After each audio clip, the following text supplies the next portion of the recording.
bagaimana Ratu Elizabeth ini merespons kritikan-kritikan terhadap keluarganya. Tadi kita terpotong soal bagaimana publik ini melihat sosok dari anggota keluarga kerajaan yang harusnya sebagai keluarga yang sempurna, tapi tentunya keluarga kerajaan Inggris juga banyak diterpa dengan berbagai macam isu dari anak-anaknya, kemudian menantu, cucu, bahkan juga yang paling terakhir adalah soal Meghan Markle dengan isu rasisme yang menerpa keluarga kerajaan.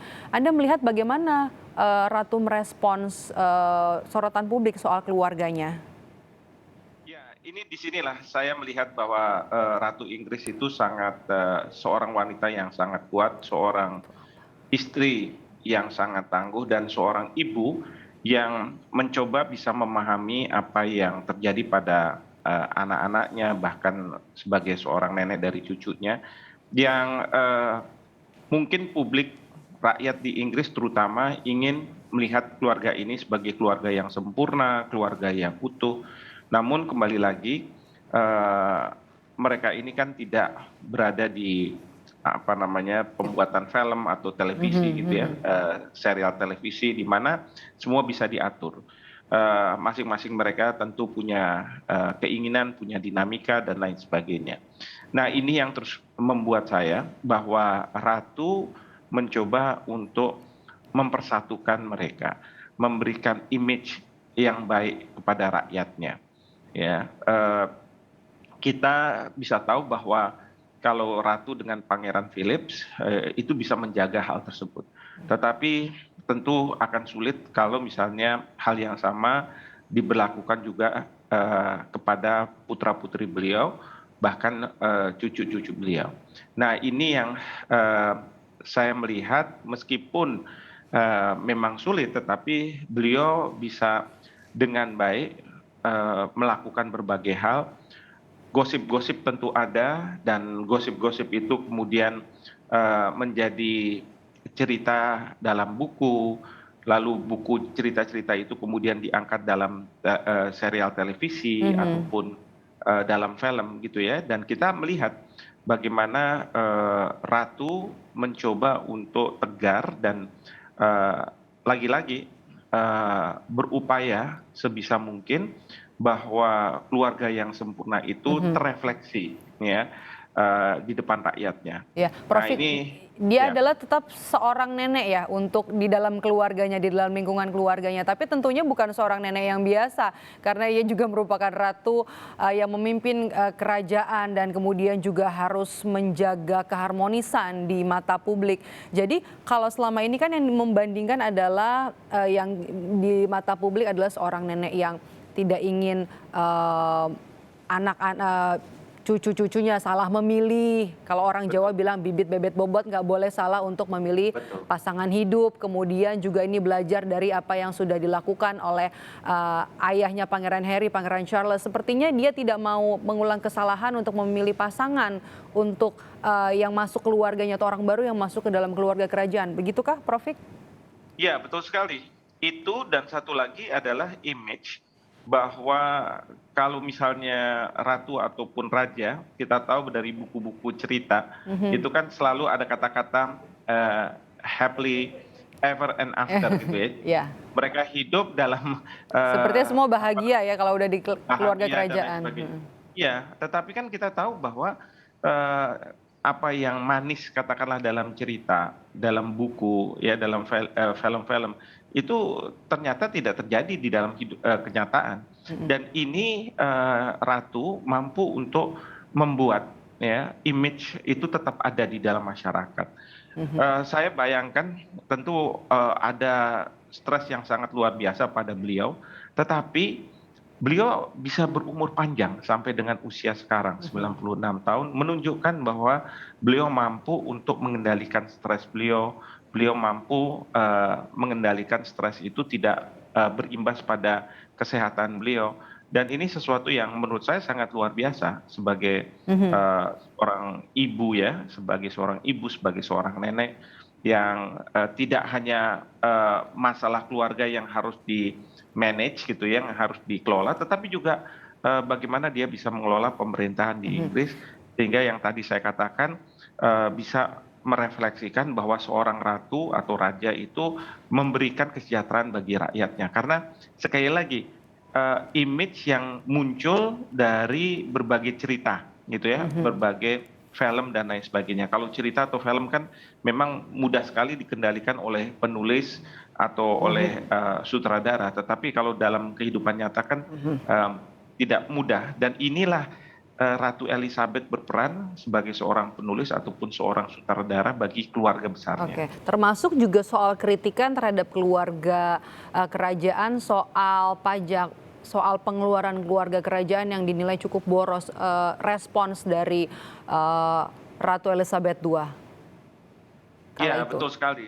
Iya, betul sekali. Memang kita tahu bahwa di dalam masa sekarang ini ratu atau dan keluarganya itu tentu tidak sama dengan pada masa lalu. Pada masa lalu kita tahu bahwa ratu ataupun siapapun yang menjadi raja itu bisa menjadi penguasa yang semua rakyat membayar katakanlah pajak dan lain sebagainya kepada ratu atau raja. Di mana sekarang di dalam suatu negara yang modern tentu tidak. Memang ratu dan raja bahkan pangeran-pangeran itu tanda kutip digaji, dan digajinya ini kan tidak murah, mahal. Belum lagi mereka ini terus terang menjadi mohon maaf kalau saya katakan seperti ini, objek wisata, karena banyak pengunjung turis dari mancanegara datang ke Inggris melihat Buckingham Palace dan ingin juga melihat bagaimana ratu dan keluarga besarnya itu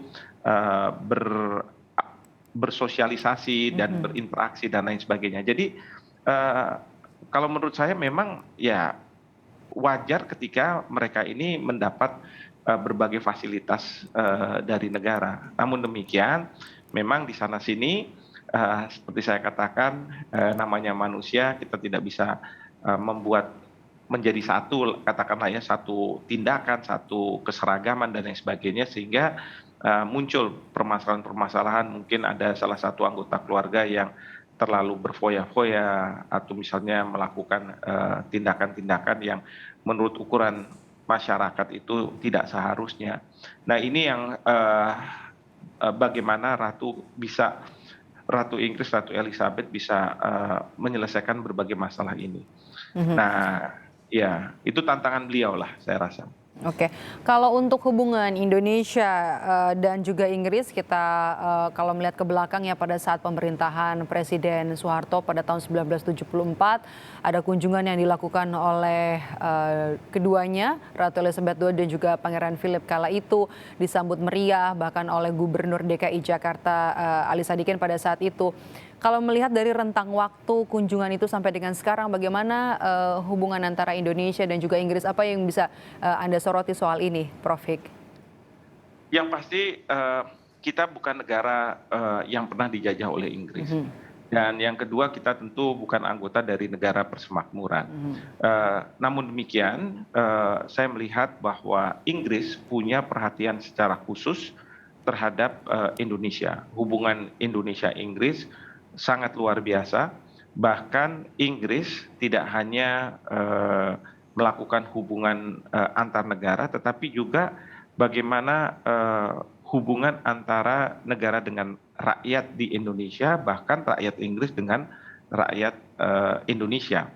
Bahkan concern pemerintah Inggris terhadap Indonesia sangat luar biasa. Mereka banyak membantu pemerintah kita, termasuk juga mereka menyediakan beasiswa bagi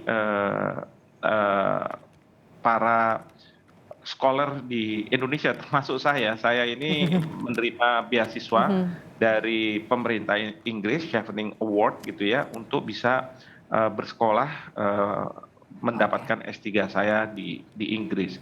Nah, ini yang menurut saya sungguh sangat luar biasa. Padahal kita ini ya bukan negara yang pernah dijajah oleh Inggris ataupun menjadi anggota dari negara persemakmuran. Dan kunjungan Ratu Elizabeth ke Indonesia ketika masa pemerintahan Soeharto tentu ini menjadi sesuatu yang sangat luar biasa, karena ini merupakan suatu kehormatan tentu bagi Indonesia untuk bisa dikunjungi oleh Ratu Elizabeth ketika itu. Dan kita tahu bahwa Ratu ketika berkunjung itu tidak bisa secara secara intens beliau ke berbagai negara, terutama yang negara-negara yang bukan negara persemakmuran. Jadi saya rasa Indonesia mendapatkan suatu kehormatan ketika Ratu Inggris datang ke Indonesia. Dan di Indonesia pun kita selalu melihat kalau misalnya keluarga kerajaan ya tentu keluarga kerajaan Inggris. Walaupun kita tahu apakah di Belanda ataukah di Spanyol mereka juga punya keluarga kerajaan. Ya, tetapi yang kita rujuk adalah seringkali bagi masyarakat di Indonesia adalah keluarga kerajaan Inggris. Bahkan saya masih ingat pada masa saya masih muda, cara potong rambutnya, stylenya Putri Diana itu kemudian diikuti oleh banyak pemudi-pemudi di Indonesia kala itu. Jadi ada perasaan dekat dari masyarakat Indonesia terhadap apa yang ada di Inggris, sistem monarki di Inggris, kerajaan di Inggris, meskipun seperti tadi saya katakan kita tidak pernah dijajah oleh Inggris maupun menjadi negara persemakmuran Inggris. Yang terakhir setelah meninggalnya Ratu Elizabeth II ini, kira-kira apakah ada nanti dampak antara hubungan Indonesia dan Inggris, Profik? Saya rasa tidak ada, karena apa yang sudah dicapai oleh kedua negara ini akan terus berlangsung. Siapapun yang menjadi pengganti dari Ratu Elizabeth, kita sekarang dengar bahwa Pangeran Charles III akan menduduki tahta. Beliau akan melakukan pengumuman dan nanti ada proses di mana beliau akan diresmikan sebagai pengganti dari Ratu Elizabeth. Nah, saya rasa Pangeran Charles pun pernah berkunjung ke Indonesia. Beliau pernah punya ketertarikan terhadap hutan Indonesia, bagaimana hutan Indonesia ini bisa terjaga, dan saya rasa ini akan juga menjadi concern beliau ketika beliau nantinya akan menjadi raja dari Inggris.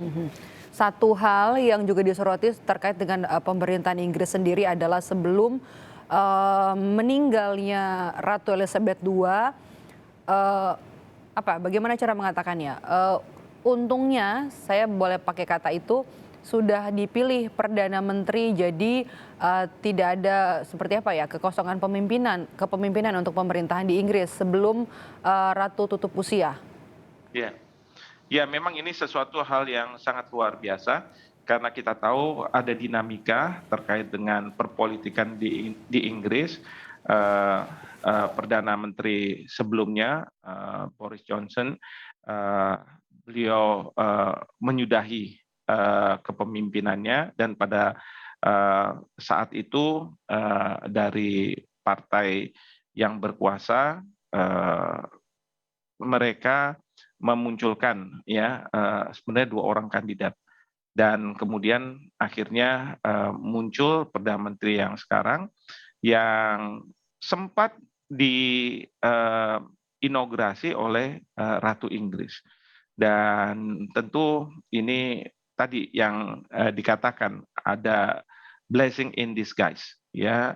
Sebelum Ratu Inggris tutup usia, Inggris telah memiliki Perdana Menteri yang definitif, sehingga Perdana Menteri ini tentu bisa menjalankan kebijakan-kebijakan termasuk proses pergantian pemimpin kerajaan, yaitu dari Ratu Elizabeth yang baru saja meninggal dunia ke Pangeran Charles. Demikian. Baik, terima kasih ulasannya pagi hari ini terkait dengan apa yang terjadi selama ini di Kerajaan Inggris, termasuk juga masa kepemimpinan dari Ratu Elizabeth II. Prof. Hikmahanto Juwana, pengamat hubungan internasional, sudah bergabung bersama kami. Terima kasih atas waktunya, Prof. Sehat selalu. Terima kasih banyak.